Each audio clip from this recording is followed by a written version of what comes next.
반갑습니다. 오늘 하나님의 절대 주권이란 제목으로 말씀 전하겠습니다. 오늘 본문이 로마서 9장 19절에서 33절까지 말씀인데요. 긴 말씀입니다. 제가 그냥 쭉 읽어보고 바로 교재로 들어가도록 하겠습니다. 19절서부터 33절까지입니다. 혹 네가 내게 말하기를 그러면 하나님이 어찌하여 허물하시느냐 누가 그 뜻을 대적하느냐 하리니 이 사람은 내가 누구이기에 감히 하나님께 반문하느냐 지음을 받은 물건이 지은 자에게 어찌 나를 이같이 만들었느냐 말하겠느냐 토기장이가 진흙 한 덩어리로 하나는 귀 쓸 그릇을 하나는 천이 쓸 그릇을 만들 권한이 없느냐 만일 하나님이 그의 진노를 보이시고 그의 능력을 알게 하고자 하사 멸하기로 준비된 진노의 그릇을 오래 참으심으로 관용하시고 또한 영광 받기로 예비하신 바 긍휼의 그릇에 대하여 그 영광의 풍성함을 알게 하고자 하셨을지라도 무슨 말을 하리요? 이 그릇은 우리니 곧 유대인들 중에서뿐만 아니라 이방인 중에서도 부르신 자니라. 호세아의 글에도 이르기를 내가 내 백성 아닌 자를 내 백성이라 사랑하지 아니한 자를 사랑한 자라 부르리라. 너희는 내 백성이 아니라 한 곳에서 그들이 살아계신 하나님의 아들이라 일컬음을 받으리라 함과 같으니라. 또 이사야가 이스라엘에 관하여 외치되 이스라엘의 자손들의 수가 비록 바다의 모래 같을지라도 남은 자만 구원을 받으리니 주께서 땅 위에 그 말씀을 이루고 속히 시행하리라 하시리라 하셨느니라.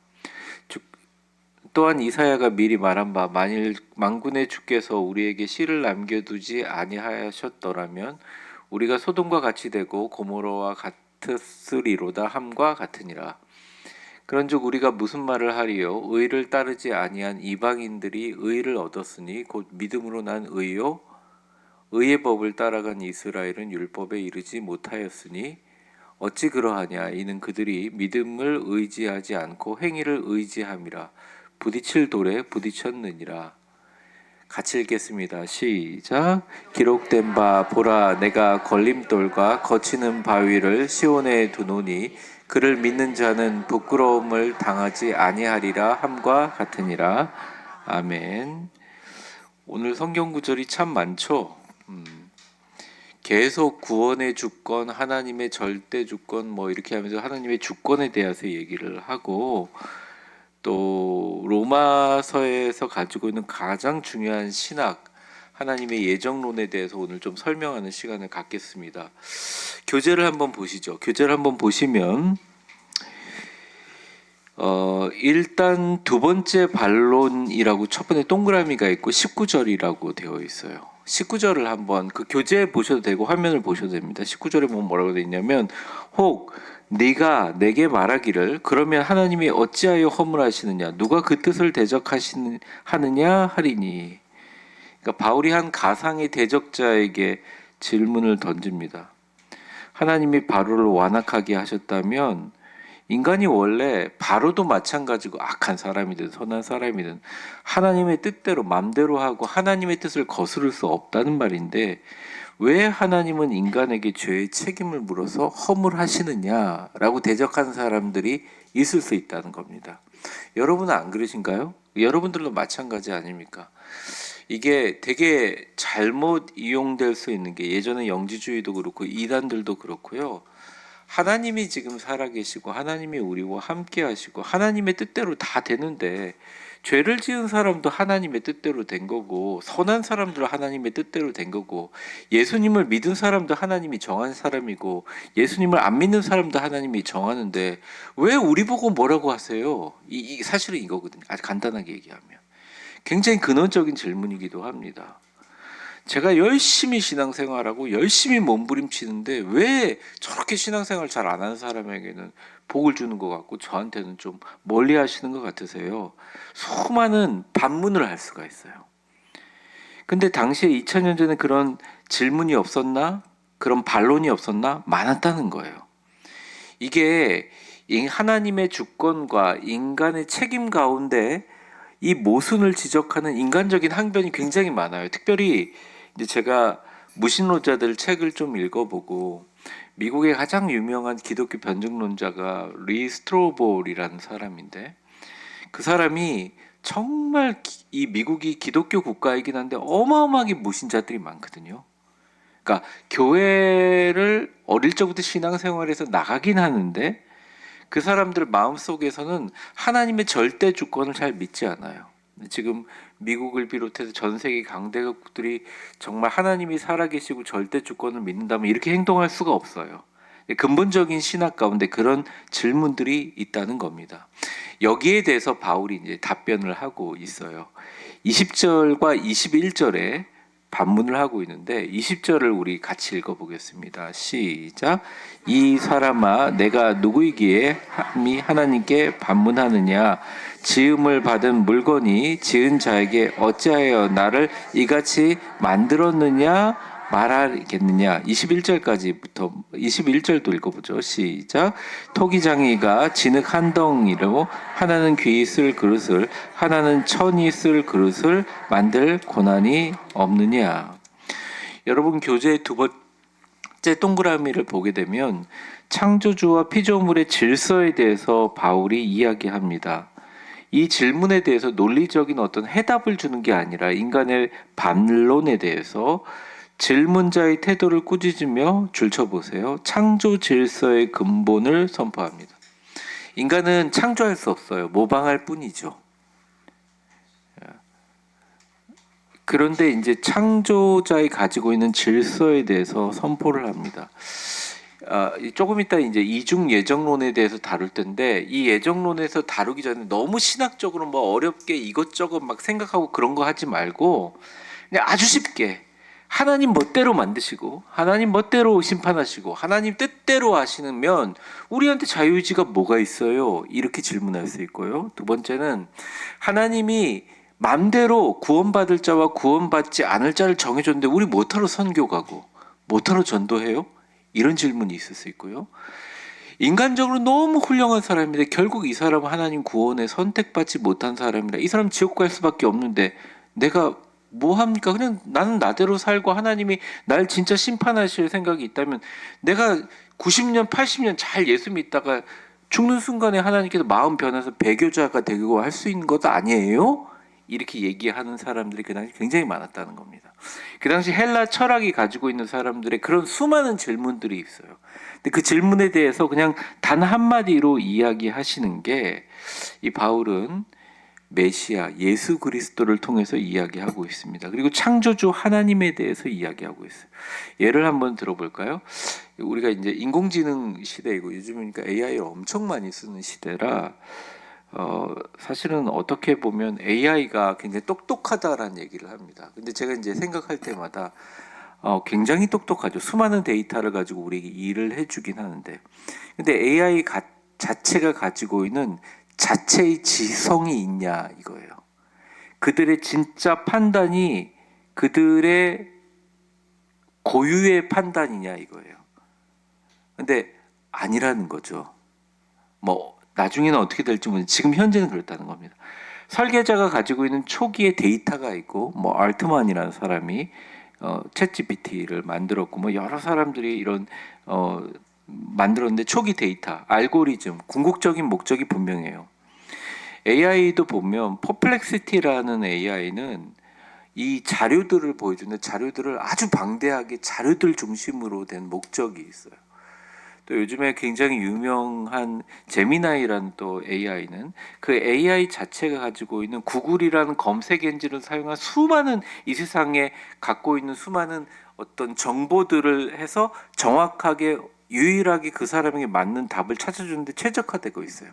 전반적으로 계속 성장하는 AI는 챗GPT, 뭐 제가 말하자면 되게 클로드서부터 뭐 그록이라든지 굉장히 많은 AI들이 있는데 다 각자 설계자의 목적 안에 있다는 거죠. 근데 주님이 만약 이 찰흙을 가지고 이렇게 떼어가지고 사람을 만들 때 그 사람에게 이렇게 만들면서 모양을 형성하잖아요. 이렇게 만들기도 하고 이렇게 만들기도 하고 그러면서 이걸 만들 때 이 사람은 이런 목적으로 만들 수 있고 이 사람은 이런 목적으로 만드는데 그 만들 권한이 따지는 흙에게 있냐 아니면 만든 사람에게 있냐 묻는 것입니다. 어떻게 보면 왜 흙이라고 했을까? 왜 흙이라고 했고 토기라고 얘기했을까? 굳이 따져보면 인간은 모두 흙이고 아담이라는 흙이라는 단어서부터 시작된 흙으로 돌아갈 존재, 죄악의 흙 한 덩어리로 만든 존재인데 인간은 어차피 없어질 그 유한성 속에서 감히 하나님을 피구석에 앉히고 신문하려고 하는 태도는 교만하다. 이제 바울의 생각이죠. 그래서 네 번째 동그라미 보시면 토기장이의 비유가 나옵니다. 예레미야 18장의 이미지를 가져와서 설명한다고 하는데 정확한 이 구절을 보면 설명하다 나와 있고 토기장이는 진흙 한 덩어리로 귀한 그릇과 천함 그릇을 만들 절대적인 엑수시아, 권한을 가집니다. 이 권한이 하나님이 갖고 있는 유일한 절대 주권이라는 거예요. 근데 여기서 중요한 것은 두 그릇 모두 같은 진흙 타락한 누구죠? 인류에게서 나온 거라는 거죠. 그래서 그 화면 내려주시고요. 교재를 한번 보겠습니다. 그 다음 말에 보면 하나님은이라는 말이 있죠. 같이 읽겠습니다. 시작. 하나님은 멀쩡한 사람을 망가뜨린 것이 아니라 이미 죄로 오염된 진흙 덩어리 중에서 어떤 이들은 공의로 심판하시고 어떤 이들은 은혜로 빚으신 것이다. 이렇게 얘기를 합니다. 그게 보면 뭐냐면 참 바울은 제가 좀 답답할 때가 많아요. 좀 쉽게 얘기하면 될 텐데 왜 이렇게 설명할까요? 공부를 많이 해서 그래요. 일단은. 그리고 당시에 갖고 있는 헬라 철학적인 논법에 의해서 설명하려고 해서 길어진 겁니다. 근데 굉장히 쉽게 얘기하면 이거예요. 니네들 하나님 맘대로 한다고 불평하지 마. 원래 창조주는 그런 거야. 창조주는 자기 뜻대로 할 수 있어. 그러면 인간이 만약 나 이 모양으로 만들어 주는데 아니요 좀 바꿔주시면 안 돼요? 마치 못된 자녀가 엄마 나는 왜 코를 이렇게 나오셨어요? 막 따져봐야 바꿀 수가 없잖아요. 그리고 엄마 아빠 마음을 아프게 만들잖아요. 그러니까 그런 관점으로 보는 겁니다. 죄로 오염된 진흙, 죄악이라는 똑같은 진흙을 만드는데 하나님이 우리 위대한 교회 수요예배 나오신 분들 이런 분들은 다 잘 떼어가지고 하나님의 빛의 사람으로 세워놓고 또 지금도 예수를 알지 못하고 엊그저께 주님을 전혀 영접하지 못하고 돌아가신 분들이 많이 계시다면 그분들이 우리보다 못하거나 나쁘거나 비도덕적이거나 못된 삶을 살았거나 아니라 그냥 하나님의 선택이라는 거예요. 그 부분에 대해서는. 근데 그 선택에 대해서 이야기하는 것에 대해서 따지지 말라 이렇게 얘기합니다. 한번 줄을 쳐볼까요? 네 번째 동그라미 토기장이 비유해 보면 세 번째 줄에 이미라는 말이 있죠. 이미 죄로 거기서부터 줄 쳐보세요. 이미 죄로 오염된 진흙덩어리 중에서 어떤 이들은 공의로 심판하시고 어떤 이들은 은혜로 빚으신 것입니다. 이게 이제 예정론의 아주 기초라는 것입니다. 하나님의 절대적인 주권이다. 하나님의 절대적인 주권이다. 근데 아직까지 대답은 못했죠. 아까 처음에 이야기한 아주 민감한 질문에 대답을 못했지 않습니까? 이제부터 좀 대답이 나오는데 자 22절 한번 보겠습니다. 22절 화면 보셔도 되고 교재 보시며 시작. 만일 하나님이 그의 진노를 보이시고 그의 능력을 알게 하고자 하사 멸하기로 준비된 진노의 그릇을 오래 참으심으로 관용하시고 자 일단 여기까지 22절에 보세요. 원래 이 흙덩어리는 버려질 그릇을 만들 흙덩어리예요.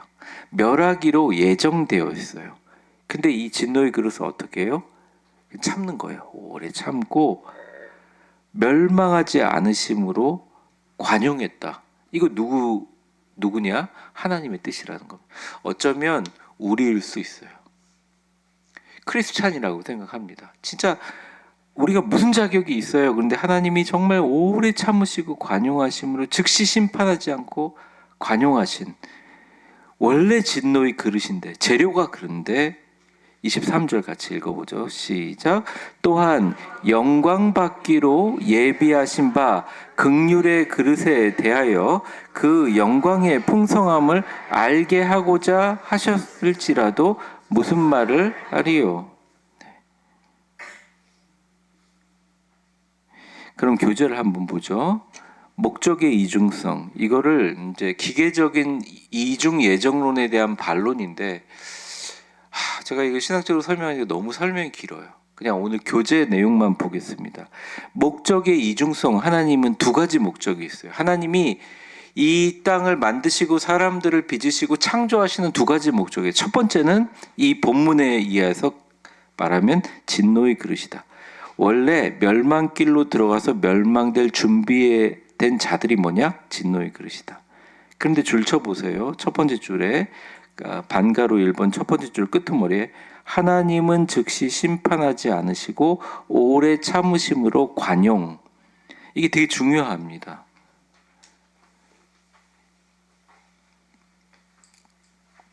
이는 그들의 죄가 관용될 때까지 기다리사 하나님의 공의와 능력을 보이기 위함이다.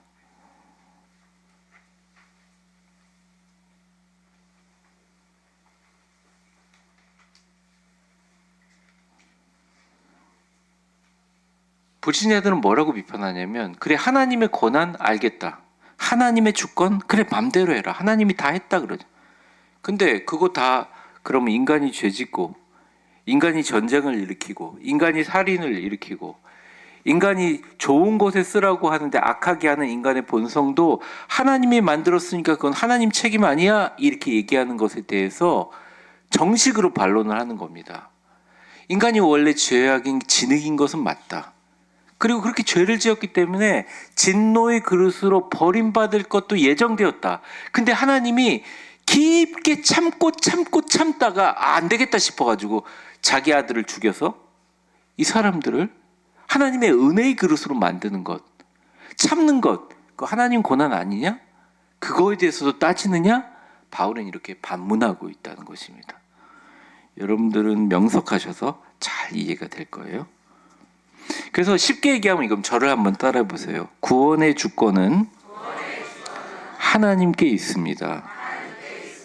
하지만 멸망의 책임은 인간에게 있습니다. 이 목사님 너무 편리하지 않습니까? 왜냐하면 예수 그리스도를 이 땅에 보내주시지 않으셨다면 제 대답은 이건 굉장히 편리한 거예요. 근데 우리 예수님이라는 분을 믿고 고백하고 그분이 나를 구원해 주실 것을 믿음으로 내 모든 지식과 그런 것들을 다 내려놓고 받아만 드린다면 우리는 정말 죽을 때까지 좀 나쁜 사람이라도 하나님 보시기 전혀 구원받을 자격이 없는 사람일지라도 주님은 우리를 구원하게 하는 자격을 그냥 강제적으로 옷을 입혀주듯이 입혀주신 거예요. 웃긴 얘기지만 제가 군에 그 장교훈련 처음에 들어갈 때 저한테 그 배고픔을 나눠주는데 짝짝이 군화를 나눠줬어요. 근데 제가 이제 훈련생으로 처음에 장교훈련 들어가니까 이거 짝짝인데요 얘기하는데 그 처음에 아시죠? 우리 남자분들 다 군대 들어오면 어느 바보가 거기서 고문관처럼 짝짝인데요 이러면 맞지 않습니까?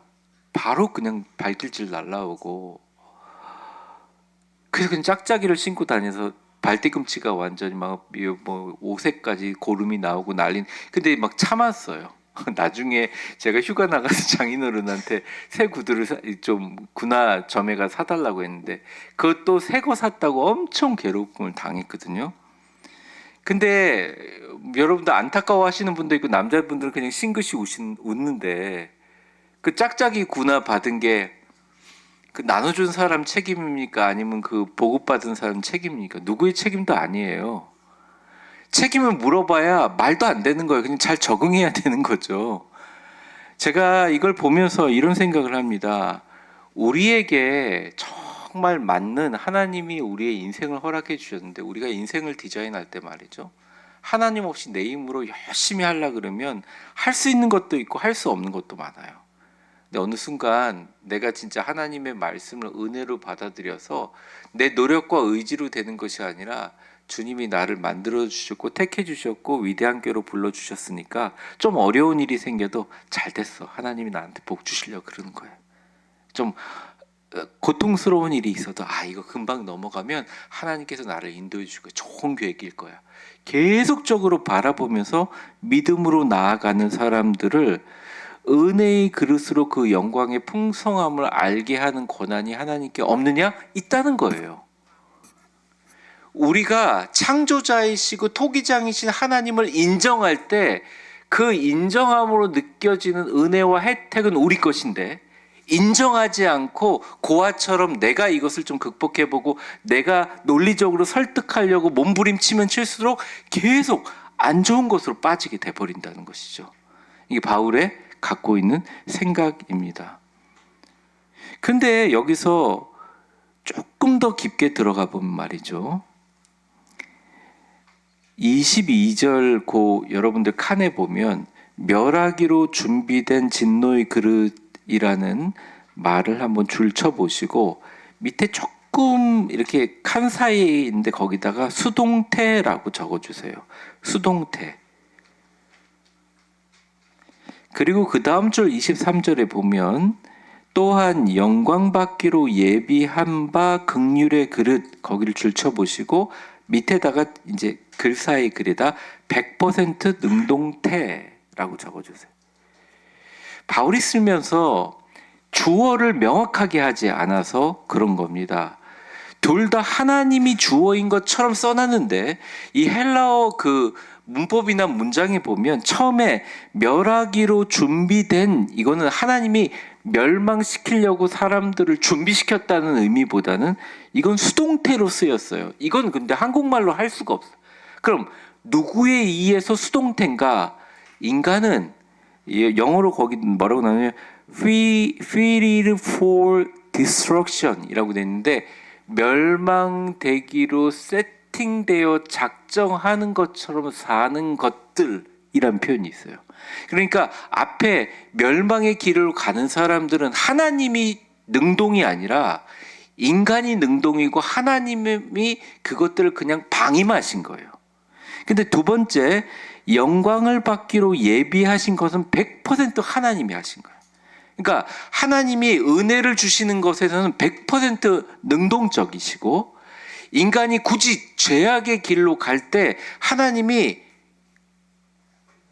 죄악의 길로 갈 때마다 발을 막 못 가게 잘라버린다든지 번개를 막 쳐가지고 낭떠러지면 그렇게 안 한다는 거예요. 그냥 수동적으로 죄악의 길에 가지만 어쩔 수 없다라고 버려두는 것 같은 수동태형을 썼다는 것입니다.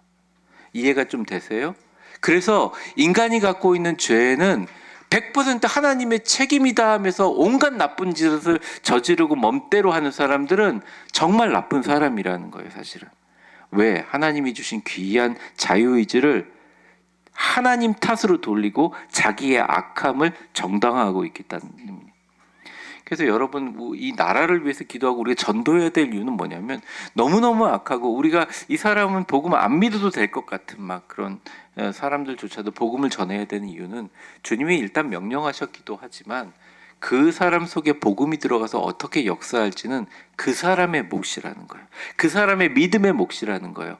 이걸 하라고 했으니 우리는 순종할 뿐이고, 근데요, 그 사람이 받아들이지 않고 그 복음을 자기 것으로 받아들이지 않는 순간, 물론 우리가 안타깝게 여기서 막 해가지고 교회를 데려올 수 있겠지만 결국 그들이 구원받지 못하는 데까지 나아가는 것들은 하나님의 100% 책임이라고 얘기하는 건 아니다라고 얘기하는 거예요. 이걸 이중적인 예정론으로 멸망도 시키고 구원도 시키고 하나님 멋대로 돼라고 해석하던 신학이 잘못되어서 지금 우리가 갖고 있는 통합측이나 우리 교단에서 이런 신학을 갖고 있다는 거죠. 제가 쉽게 설명하는데 잘 설명이 되는지 모르겠어요. 안 쉬운가요? 제가 좀 힘이 많이 빠지는데. 그러니까 알아들으시죠? 먼저 알아들으시죠? 자녀들 생각하면 됩니다. 여러분들 자녀들을 생각하시면 됩니다. 자, 적용을 한번 보죠. 적용을. 그 적용 바로 전에 긍휼의 그릇에 놀라운 반전은 거기서 줄쳐 보세요. 놀라운 반전은 이 긍휼의 그릇이 유대인에게만 해당되지 않고 누구요? 자격 없는 이방인, 우리 이스라엘 사람 아니잖아요. 우리까지 포함되어 있다는 사실이다. 원래 율법상으로 하면 우리는 하나님의 발뒤꿈치도 못 쫓아가 구원받을 백성이 무슨 소리예요? 말도 안 되는 거죠. 근데 예수님이 이 땅에 오셔서 우리를 은혜의 그릇으로 삼아 주시기로 한 거니까 우리가 교회 나오고 주님을 구원받을 수 있다는 것입니다. 자, 적용 한번 같이 읽어보죠. 두 가지 질문인데 첫 번째 질문 읽겠습니다. 시작. 나는 나 자신이 깨지기 쉬운 질그릇임을 인정하는가? 네, 진노의 그릇이었던 나를 하나님께서 긍휼의 그릇으로 빚어주시고 영광을 담아주신 그 절대적인 주권과 은혜에 대하여 감격하고 있는가? 그러니까 우리가 무신론자처럼 불평하는 게 아니라 내 멋대로 할 거야 이게 아니라 정말 나를 예수 믿게 해주신 거는 정말 불가항력적인 은혜다, 감사하다 이렇게 받아들이는 것이 우리가 인생을 살면서 더 편하고 형통하고 하나님의 주권 안에서 살아가는 좋은 방법이라는 것입니다. 네, B번 믿음의 법칙, 부딪히는 돌과 구원의 반석입니다. 자, 25절서부터 27절까지 있는데요. 일단 이것을 읽기 전에 밑에 검은 동그라미를 한번 보겠습니다. 이 그냥 제목이 예언된 파격인데 바울은서부터 읽어볼게요. 시작. 바울은 구약 성경 호세아, 이사야를 인용하여 지금 일어나는 일이 하나님의 계획 속에 있었음을 증명합니다. 여러분, 바울이 이렇게 얘기해놔 놓고 나니까 마음속에 좀 그런 거예요. 이 지금 로마서를 흩어진 이 소아시아에 있는 흩어진 우리 민족들이 볼 텐데 유태인들이 보면 얼마나 복장 터지겠어요. 그러니까 이미 이 얘기는 이사야서에도 나와 있고 호세아서에도 잘 나와 있는 거라고 이제 신학적으로 구약적인 내용들을 덧붙이는 겁니다. 자, 25절을 제가 한번 읽어보죠. 여러분들은 그냥 보세요. 이제 호세아서를 얘기하죠. 호세아의 글에도 이르기를 내가 내 백성이 아닌 자를 내 백성이라 사랑하지 아니한 자를 사랑한 자라 부르리라 이런 말이 있어요. 네, 26절은 아직 안 보여주셔도 돼요. 그럼 교재에 보면 조금만 소문자 A에 보면 호세아의 예언에 이 음탕한 여인 고멜에 대해서 얘기할 때 이제 주님이 호세아를 통해서 하신 말씀인데 자격이 없는 내 백성이 아닌 자를 내 백성으로 삼는 것을 자격 없는부터 읽어볼까요? 호세아의 예언 땡땡 옆에 시작. 자격 없는 이방인 갈로 열고 내 백성이 아닌 자를 하나님의 자녀로 부르시는 파격적인 사랑을 예언했어요. 그러니까 호세아가 쓰여진 목적이 그거라는 거예요. 진정으로. 그 다음에 이사야서는 얘기합니다. 26절 보여주세요. 26절서부터 27절 시작. 너희는 내 백성이 아니라 한 그곳에서 그리 살아있는 하나님의 아들이라 일컬음을 받으라 함과 같으니라. 또 이사야가 이스라엘에 관하여 외치되 자손의 수가 비록 바다의 모래 같을지라도 남은 자만 구원을 받는. 여기서 이제 중요한 건 동그라미처럼 남은 자만 구원. 여러분 작은 소문자 B를 보시면 이사야의 예언 땡땡하고 거기서부터 같이 읽어볼까요? 수많은 시작. 수많은 이스라엘 자손 중 오직 남은 자만 구원받을 것을 예언했습니다. 이는 육적 혈통이 구원을 보장하지 않음을 재확인합니다. 야 이스라엘 민족들아 너희들이 선택받은 사람이라고 하지? 아니야. 이미 그거는 하나님이 선택한 자 중에서 내 말을 믿고 내가 오신 이 메시아의 말씀, 메시아를 받아들이고 구원받는 사람들, 남은 자들만 구원받는 말이 있어 라고 얘기합니다. 그 남은 자가 누구냐? 유대인들을 비롯해서 지금 이 땅에 예수를 믿는 사람, 지금까지 예수를 믿었던 사람, 예수를 구주로 영접했던 수많은 사람들, 구원받는 사람들을 얘기하는 거죠. 자, 그 다음 장 넘어가기 전에 30절, 31절, 뭐 32절, 33절이 있는데 화면으로 한번 대체해 보도록 하겠습니다. 한번 넘겨주세요. 넘겨주시면 역설적인 결과 놀라운 역설이 등장합니다 하면서 자 30절 한번 보겠습니다. 목사님 요거 안 보여주셔도 30절 시작. 그런즉 우리가 무슨 말을 하리요? 의를 따르지 아니한 이방인들이 의를 얻었으니 곧 믿음에서 나는 자 보십시오. 넘기지 마세요. 30절 갖고 얘기하는 거예요. 자 이방인들은 누구예요? 이스라엘 사람이 아니죠. 그러면 이방인들에게 강조하는 니네가 하나님 백성 되려면 하려고 하는 의가 뭐예요? 할례를 받고 적어도 태어날 때 아니면 이방인들의 부인이 엄마가 유대인이어야 했어요. 그리고 하다못해 이방인 교회 크리스찬 공동체라고 할지라도 할례를 받고 율법을 따라야 했어요. 다시 30절 보여주세요. 제 얼굴은 이제 안 봐도 될 것 같습니다. 오늘 얼굴이 별로 안 좋네. 그런즉 우리가 무슨 말을 하리요? 의를 따르지 아니한 이방인들. 그러니까 할례도 안 받고 나는 내가 왜 할례 받아야 돼? 예수 믿고 내가 자녀인데 이런 사람들도 의를 따르지 않았지만 의를 얻었느니 그 의가 뭐냐? 하나님 자녀가 되는 의가 뭐냐? 믿음에서 난 의라는 거예요. 이거 누구 마음이냐? 이거 하나님 약속이 틀리지 않습니까? 아니요. 예수 그리스도 오셔서 그 약속은 변경된. 하나님이 갖고 있는 것은 변경된 거예요. 우리도 마찬가지죠. 이스라엘의 율법대로 행하지 않지만 우리는 예수님을 믿음으로 오히려 예수님을 지금 영접하지 않은 유대인보다 우리는 구원받고 온 땅이 하나님의 자녀로서 그 권세와 특권을 누리고 있지 않습니까? 여러분 교재에 보시면 역설적인 결과의 첫 번째 이방인 갈로 A번 작은 A번에 보면 줄쳐 보세요. 이방인들은 믿음으로 말미암아 의 줄쳐 보십시오. 이 전적인 하나님의 주권적인 은혜라는 거예요. 믿음으로 말미암아 의를 얻었다.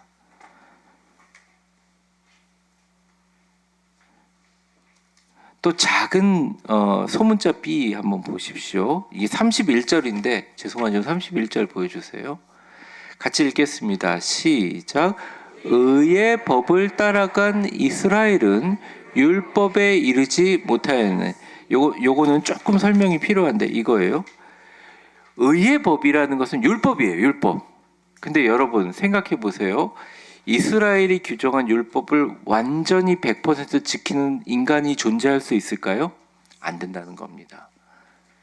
그러니 율법에 따르면 이스라엘 사람들은 단 한 명도 구원받을 수 없어요. 근데 참 신기한 게 예수님도 이스라엘 사람이고 바울도 이스라엘 사람들이에요. 그러니까 참 역설이다.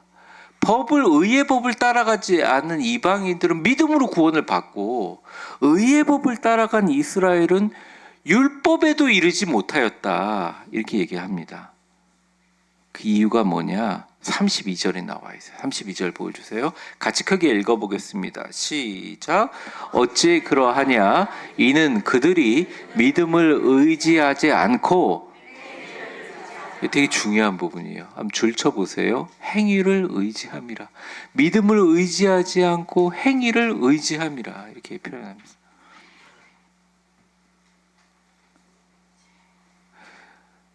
이 기독교 조직 신학 가운데 가장 어렵기도 하고 가장 단순하기도 한 건데 믿음을 의지하지 않고 행위를 의지함이라. 그리고 뒤에 보면 되게 재밌는 말이 있어요. 뭐라고 되어 있냐면 부딪힐 돌에 부딪혔다. 이렇게 나옵니다. 부딪힐 돌 동그라미 한번 쳐보세요. 그리고 돼지꼬리표를 빼서 적어보세요. 예수 그리스도. 이 부딪힐 돌이 예수 그리스도라는 거죠. 여러분 쓰셨나요? 저를 한번 보시죠. 제가요 전도를 하고 목회를 하면서 이 불신자들, 옛날엔 교회를 다니다가 교회를 안 다니신 분들, 또 뭐 참 그 남편을 위해서 막 기도하지만 뭐 은혜가 없고 막 이런 분들을 해서 정말 기회가 돼가지고 그 예수님을 절대 안 믿고 교회 절대 안 나가는 사람들을 인터뷰해 보면 거의 공동점을 하나 발견할 수 있는데 그게 뭐냐면 그들에게는 믿음으로 구원을 받는다는 게 너무 사기 같은 거예요. 너무 불공평한 거예요. 우리 안에 성격 뻔하고 잘못 똑같이 하고 그러다가 교회만 가면 막 거룩해져서 찬송 부르고 있는데 와서 나보고 교회 가래. 그럼 자기도 구원받는데 아니란 자기 생각 아닌 거예요. 이게 안 맞는 거예요. 논리적으로 하나님이 이렇다고 하는 걸 받아들이지 못하는 거예요. 불신자들도 마찬가지입니다. 이게 무슨 논리적이냐. 따지고 보면 야 예수님이 태어나기 전 사람들은 그럼 어떻게 하는 거야? 지옥 가는 거 천국 가는 거야. 이게 갖고 있는 생각이에요. 그 이전이든 이후든 다 하나님의 주권인데 하나님의 주권을 믿음으로 받아들이지 않는다는 것입니다. 그러니 그 사람들에게 예수님은 어떤 사람이냐? 가다가 부딪히는 거치는 돌덩어리인 거예요. 이 돌덩어리를 치우기가 어려운 거예요. 근데 돌덩어리를 받아들이고 예수라는 돌을 통과해야지 내가 구원받는구나 생각해서 예수님을 받아들이는 게 정말 이 불신자들에게는 거치는 돌덩어리가 되는 거예요. 근데 사실은 그 돌덩어리가 그들은 예수님이라고 손짓하기도 하고 여기서 의미도 나와 있지만 사실은 자기 자신의 교만이죠. 왜? 내가 착하면 구원받고 내가 나쁘면 멸망한다. 권선징악의 생각들을 그냥 갖고 있기 때문에 그렇습니다.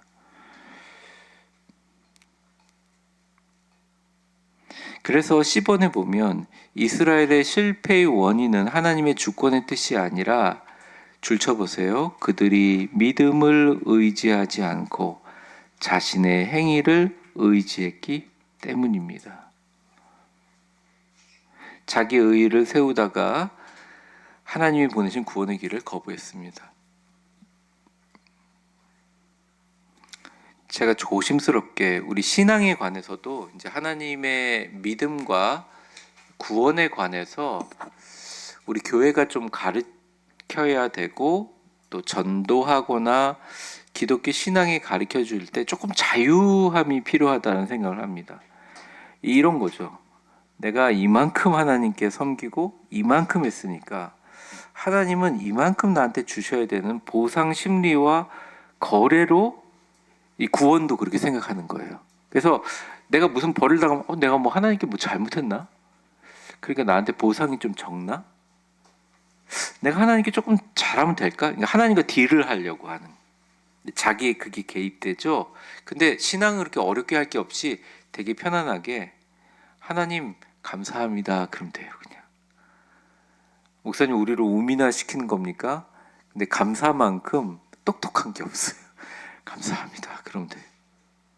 또 예수님이 진짜 싫어했던 바리새인이 이런 적이 있어요. 세리가 이렇게 있는데 세리가 와서 주여 나는 죽을 죄인입니다. 저는 진짜 하나님께 구원받을 못하는 이렇게 눈물을 흘리는데 저 세리를 보라고. 우리처럼 일주일에 2번씩 금식하지도 않고 아주 못된 인간적으로 이런 못된 게 이런 사람 같지 않음을 하나님께 감사합니다 찬양인데 예수님이 그걸 딱 보면서 뭐라 그랬어요? 누가 구원받을 거다? 얘가 아니라 이 사람이 구원받을 거다 얘기를 했어요. 이게 뭐냐? 비교 우위적으로 교만을 가지는 마음은 신앙에 도움이 안 된다는 거예요. 교회 내에서도 그게 신앙에 도움이 안 될 뿐만 아니라 구원에도 도움이 되지 않는다. 세 번째, 불안에 기인한 순종도 마찬가지입니다. 여러분, 믿음 외에 자신의 생각과 의지로 행위로 의지했던 모든 것들에 대해서 이렇게 나아갈 때 구원의 길 앞에 커다란 돌덩어리가 탁 서 있어요. 그게 예수님이라는 거예요. 참 안타까운 얘기인데요. 시간을 좀 보겠습니다. 11분. 참 안타까운 얘기인데요. 진짜 제가 되게 좋아하는 철학자 중에 한 명이 뒤늦게 예수 그리스도를 믿었어요. 회심했거든요. 그리고 엄청나게 놀라운 영적인 그런 영향력을 끼치고 그 사람 때문에 예수님을 정말 많이 믿었거든요. 근데 그 사람이 죽을 땐 말이죠. 어떻게 했냐면 그 사람이 죽을 때가 되니까 마음이 갑자기 변화된 거예요. 어떻게 변화되냐면 내가 그동안 그렇게 했는데 이게 마음이 바뀌면서 어떤 마음속이 들어왔냐면 나 같은 인간이 구원받을 수 있다는 거는 논리적으로 말이 안 된다라고 결론. 그러면서 끝끝내 예수라는 실체는 없다고 죽었어요. 그러니까 그 사람이 갖고 있는 양심, 그 사람이 갖고 있는 논리성, 그 사람이 갖고 있는 자기가 갖고 있는 철학의 완전한 결론을 위해서 예수라는 것을 포기했다는 거예요. 예수님이라는 정말 말도 안 되고 놀라운 은혜고 무논리지만 그래도 바다만 들이면 갈 수 있다는 이것을 포기해버린 안타까운 모습을 봅니다. 그래서 이중적인 의미가 있는 거예요. 이 걸림돌과 거치는 바위는 그렇다는 것입니다. 33절 한번 보여주실래요? 33절. 이제 오늘 마지막 절인데 같이 한번 읽어보겠습니다. 시작. 기록된 바 보라 내가 걸림돌과 거치는 바위를 시온에 두노니 그를 믿는 자는 부끄러움을 당하지 아니하리라 함과 같은. 걸림돌과 거치는 바위는 우리의 길을 방해하는 게 아니라 우리가 생각하는 우리의 의, 우리의 생각, 우리의 지식, 우리의 상상, 우리의 계획, 우리가 갖고 있는 수많은 논리성, 우리가 갖고 있는 개연성들을 다 예수라는 걸림돌 앞에 다 걸려요. 저도 설교하면서 걸릴 때가 많아요. 야, 정말 나 같은 사람이 구원받을 수 있나?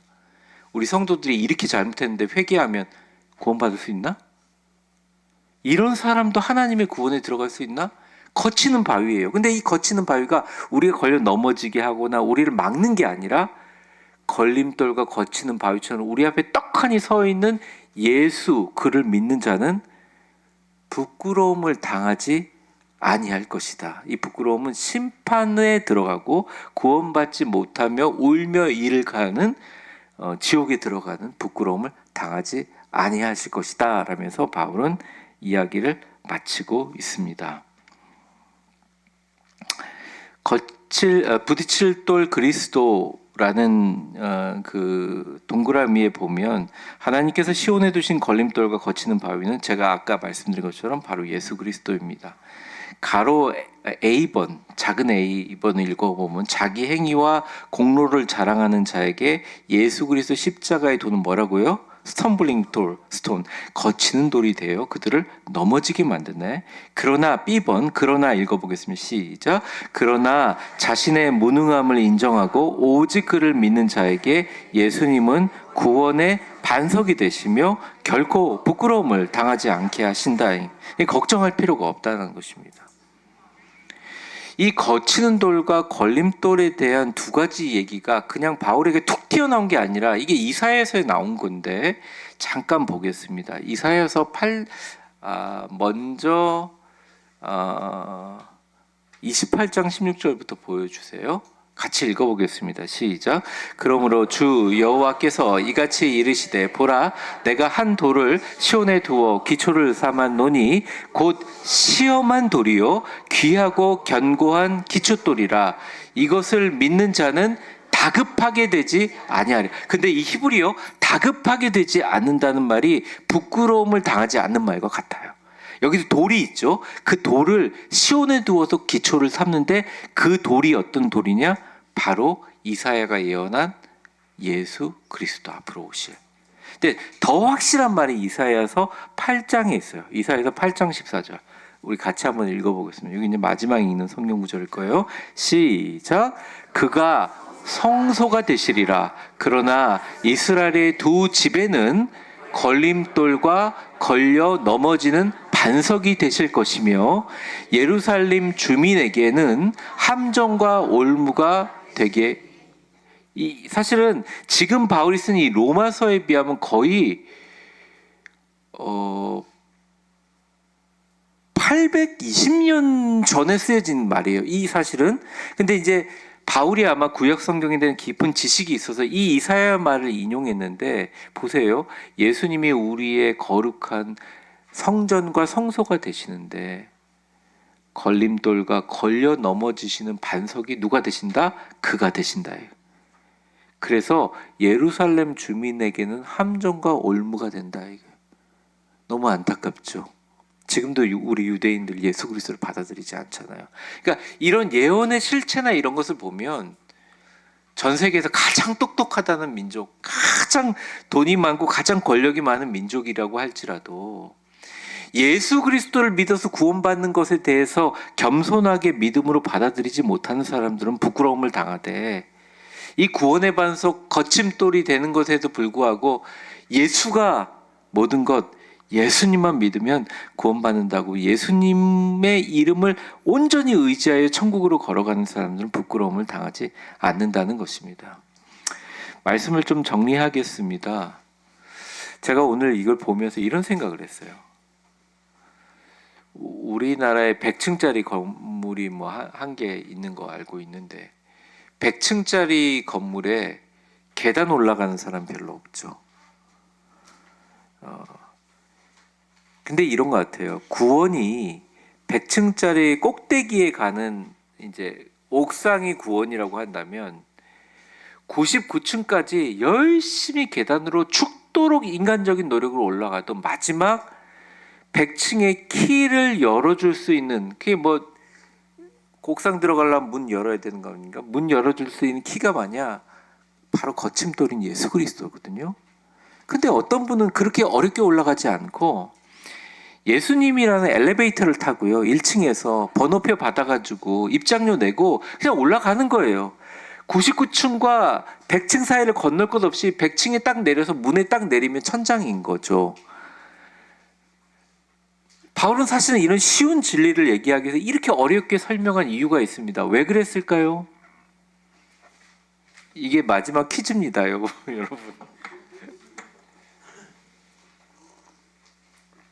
왜 그랬죠?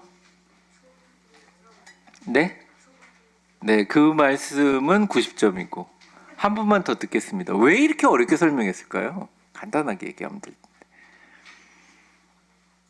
한 번만 더 들을게요. 아무나 얘기해 주세요. 네. 네? 네, 믿음으로 들어가는 거 맞습니다. 이 편지를 받는 수신자들이 유대 율법에 완전히 몰입된 사람들이기 때문에 그렇습니다. 예수를 믿어도요, 나랑 비슷하지도 않는 저 더러운 이방인들은 할례 받아야 기독교인 될 수 있다고 아직도 믿기 때문에 교회 안에서 분쟁이 생기는 거예요. 그러니까 우리를 한번 돌아보셔야 됩니다. 우리 모두 다 죄인이고 우리도 별거 아닌 진짜 아무것도 아닌 사람. 근데 주님이 딱 붙잡아 주셔서 100층까지 올라가는 엘리베이터 태워주신 거예요. 다른 수많은 사람들이 구원에 이르기 위해서 수많은 종교와 수많은 진리를 찾아서 계단을 막 올라갈 때 예수님의 이름을 믿으면 다 해결된다는 것입니다. 예수님을 걸림돌로 받아들이느냐 아니면 예수님을 엘리베이터로 받아들이느냐, 우리 믿음에 달려있다는 것입니다. 결론 우리 읽고 마치겠습니다. 결론 오늘 같이 읽겠습니다. 시작. 오늘 로마서 9장의 결론을 통해 우리는 하나님의 절대 주권과 인간의 책임이 신비롭게 조화됨을 봅니다. 토기장이신 하나님은 우리를 긍휼의 그릇으로 빚으실 절대적인 권한을 가지셨습니다. 우리는 본래 진노의 그릇이었으나 하나님의 주권적인 사랑으로 영광을 담은 그릇이 되었습니다. 동시에 우리는 이스라엘의 실패를 거울 삼아야 합니다. 그들은 자신의 열심과 행위를 의지하다가 구원의 반석이신 예수 그리스도에게 걸려 넘어졌습니다. 우리의 구원은 오직 믿음으로부터 난 의입니다. 내 행위가 아닌 오직 예수 그리스도의 공로만을 의지하여 부끄러움을 당하지 않은 믿음의 승리자로 살아가시기를 축원합니다. 자, 기도하겠습니다.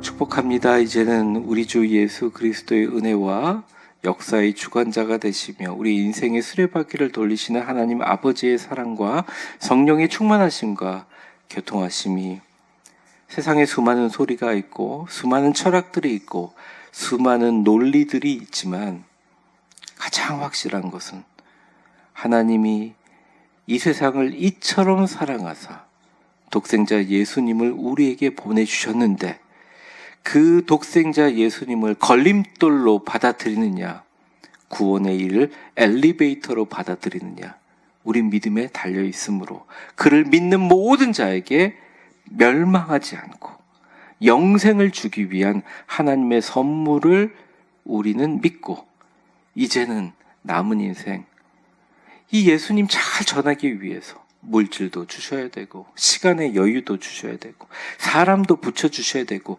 건강도 붙여주셔야 하는데 주님 감사할 테니 더 많은 감사 위에 감사를 덮어주옵소서. 내가 지금까지도 은혜지만 그 위에 은혜를 더 덮어주시옵소서.